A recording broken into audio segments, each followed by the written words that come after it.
Winter has finally made it. I hate it because now I have to wear clothes. But hey, maybe climate collapse will give me summer year round, since I'm pretty sure we've given up on fixing it. So it's time to harvest most of this ginger and bring a bit inside to get a head start for next spring. It's a lot like me. It fucking hates the cold. Soon it will give up on life and refuse to grow. So I need to harvest what I can before a freeze kills it off. No need to be nice about it either. We've given up on that also. Consumption trumps all. But okay, if you still feel like you have power, you can use a little shovel and gently work around the rhizome to tease it out. Wow. Awesome. What a haul.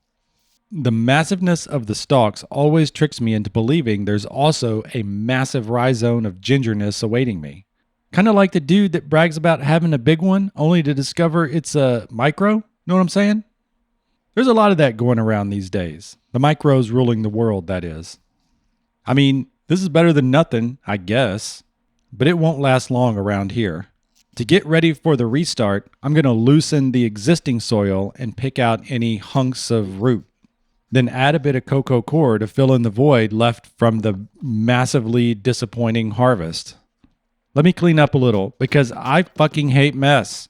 I'm going to cut back a little piece of the rhizome. That's what this thing is called, to restart indoors until spring comes back. Then chop off the massive stalks. Like our fast approaching future, the rhizomes are filthy, so they need a good rinse. Perhaps a good soak to get in the cracks and shit. Now they need a new home, to rest until it's their time to satisfy my desires. This paper bag will do. I'm going to pop a date on this bag to remind me when times were good. In you go, you little fuckers. Shut the door and bolt it, and put it here until my belly calls, which is right now. Slice off a couple of small pieces, and soon it'll be my soul. Then toss them into some hot water with a tea of my choosing.